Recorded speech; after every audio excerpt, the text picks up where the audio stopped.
आचार्य श्री प्रज्ञा सागर जी महाराज की जय। महाराज जी, क्या कभी इस जन्म में सोधर्मेंद्र बनने का सौभाग्य मिल सकता है, और अगर मिल सकता है तो कौन से पुण्य से मिल सकता है? मेरी ये शंका है, इसका समाधान करें। सौधर्मेंद्र बनने का सौभाग्य, ये तो बहुत अच्छी बात है।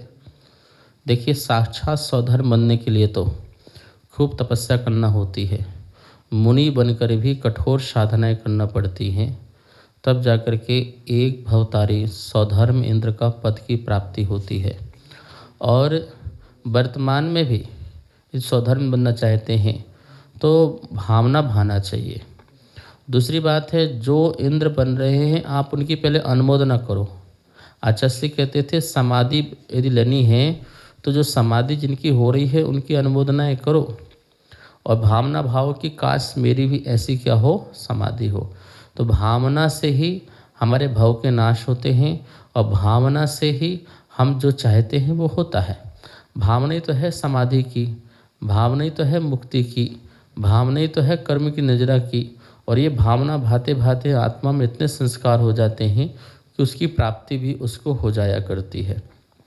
तो जहाँ जहाँ पंच कल्याणक हो रहे हैं, प्रतिमाओं की प्राण प्रतिष्ठा हो रही है, उन सब की तुम बहुत अनुमोदना करो। जितनी अनुमोदना कर सकते हो मन से, वचन से, काया से, ये अनुमोदना ही जो है तुम्हारे जीवन में ऐसा पद ला करके रख देगी।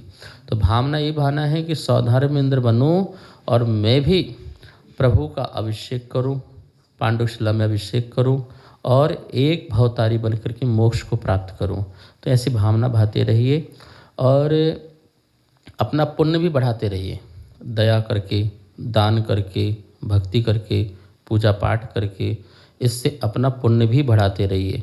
ये सब पुण्य जो है तुम्हें सौधर्मेंद्र बना देगा और तुम्हारे सौभाग्य को जगा देगा। आचार्य गुरुवर प्रज्ञा सागर जी महाराज की जय हो। महाराज श्री के चरणों में नमोस्तु नमोस्तु नमोस्तु। गुरुवर, मेरे दिमाग में एक शंका है। सभी कहते हैं कि कर्म प्रधान है या धर्म प्रधान है, तो मुझे इस बारे में बताया जाए कि कर्म प्रधान है कि धर्म प्रधान है। कर्मों के द्वारा हम अपने कार्यक्रम की निर्जरा कर सकते हैं अपने भावों को, लेकिन धर्म भी तो उतना ही जरूरी है। तो इसके बारे में मुझे कृपया आप विस्तार से बताएं। नमोस्तु महाराज जी, नमोस्तु नमोस्तु। कर्म प्रधान और धर्म प्रधान, देखिए दोनों की अपनी अपनी विशेषता है। वैसे तो जीवन धर्म प्रधान ही होना चाहिए। धर्म यदि प्रमुख है तो आपका जीवन स्वर्ग है, आपका जीवन बहुत सुंदर जैसा है।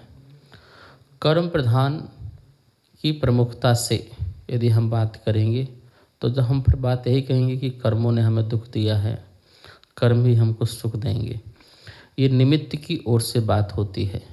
जब हम धर्म प्रधान बात करते हैं तो ये हमारे पुरुषार्थ की ओर से बात होती है। हमारा अंतरंग पुरुषार्थ धर्म है, और बहिरंग में जो हम बात करते हैं निमित्त की ओर से तो कर्म की ओर से कहते हैं। तो दोनों ही बात चलती है, कर्म की भी और धर्म की। पर हमें जो है पुरुषार्थ जो है धर्म का करना है।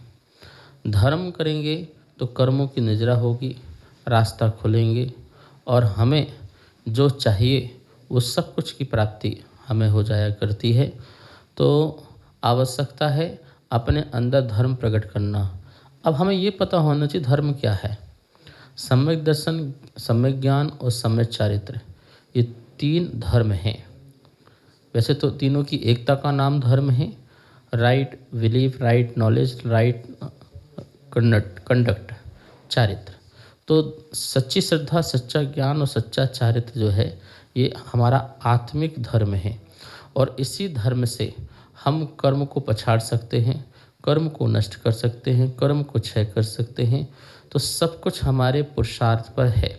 लेकिन जो हमने पिछले कर्म बांधे हैं वो भी उदय में आते हैं और वो भी अपना प्रभाव दिखाते हैं। ऐसा नहीं कर्म अपना प्रभाव नहीं दिखाते हैं, वो भी प्रभाव दिखाते हैं, लेकिन जीव का प्रभाव कर्म से भी ज़्यादा है। और यही कारण है कि जीव जो है कर्म को नष्ट करके मोक्ष को प्राप्त कर लेता है। तो सर्वथा ये न कहें कि कर्म प्रधान ही है और सर्वथा ये न कहें कि धर्म प्रधान ही है। हम ये कह सकते हैं कि धर्म भी अपना कार्य करता है और कर्म भी अपना कार्य करता है। दिल्ली के प्रत्येक दिल में हृदय में निवास करने वाले आचार्य गुरुवर, नमोस्तु नमोस्तु नमोस्तु। आचार्य श्री, मेरा प्रश्न ये है कि जैन समाज में लोग एक छत्र छाया में कैसे आएं जिससे कि हमारी जैन समाज को एक नई दिशा देने वाले जो पहले लोग हुआ करते थे, ऐसे व्यक्तित्व का सब लोग अनुसरण करें। आचार्य भगवान हमें मार्गदर्शन प्रस्तुत करें। नमोस्तु महाराज जी, नमोस्तु महाराज जी, नमोस्तु। बहुत ही सुंदर प्रश्न है आपका कि समाज एक छत्र छाया में आए। देखिए, जब तक हमें अपना कोई ऐसा नेतृत्व करने वाला व्यक्ति सामने नहीं लाएंगे तब तक हम एक छत्र छाया में नहीं आ सकते हैं। एक संस्था, एक गुरु और एक ध्वज जब होता है तो सारी समाज एक रूप से चलती है। ध्वज तो हमारा एक है पर गुरु हमारे जो हैं वो एक नहीं हैं। तो किसी एक गुरु को आदर्श बनाइए और जब किसी एक गुरु को आदर्श बनाएंगे, उनके अनुसार चलेंगे तो उनका डिसीजन जो होगा वही डिसीजन ही मान्य होगा। तो फिर समाज में एकता आती है, फिर हमें यहाँ वहाँ बिखरने की ज़रूरत नहीं पड़ती है।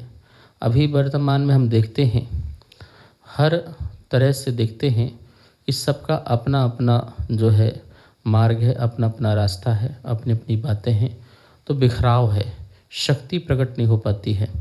एक मत से एक गुरु की बात को स्वीकार की जाए, वही धर्म आगे चल सकता है और वही समाज एक हो सकती है। और एक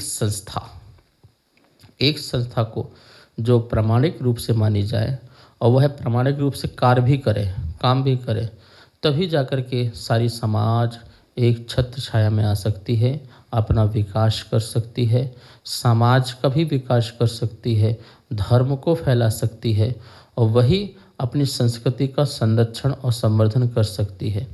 बहुत संस्थाएं हैं, बहुत गुरु हैं और बहुत ही लोगों के अपने एजेंडा हैं।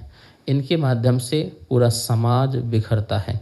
बहुत गुरु हों कोई दिक्कत नहीं, बहुत संस्थाएं हों कोई दिक्कत नहीं, पर किसी एक संस्था को तो एक आदर्श बनाया जाए, किसी एक गुरु को तो आदर्श बनाया जाए, जिसके माध्यम से हम आगे बढ़ कर के अपने धर्म का रक्षा कर सकें और अपने समाज का विकास कर सकें।